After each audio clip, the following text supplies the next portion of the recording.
Review, Lakeview Terrace. Now this movie got its nerve. It's about a black man that can't stand to see a black woman with a white guy. I mean, we put up with black men with non-black women since the days of Frederick Douglass, Jack Johnson, and today with 50% of black men that make over $100,000 a year with non-black women. But we can't get a movie like this. Now this movie is about a brother, Samuel Jackson. You know, he's always great. And it had also Kerry Washington in it. And, you know, they're nice. Kerry Washington married to a nice white boy and everything's wonderful. They live in a nice house and Samuel Jackson just can't stand it. So he keeps meddling in their business and starting arguments and making sure it's known that he does not like all this progressive stuff.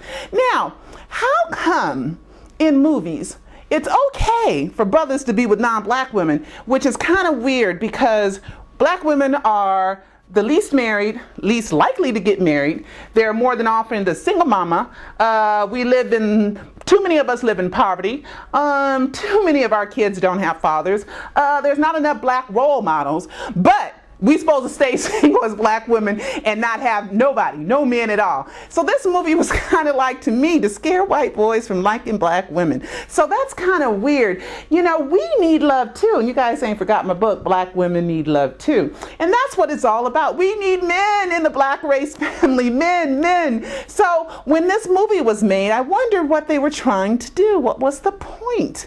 I guess they're letting them know that we're not supposed to take white men. Only black men are supposed to go, leaving the black community limping on one leg because all we got is sisters in the black community, sisters and children. You know, what's going on? Anyway, this movie I thought was propaganda. So anyway, I give it a thumbs down, even though Samuel L. Jackson, one of the greatest actors that's ever lived. But you go see for yourself. Lakeview Terrace is on DVD now.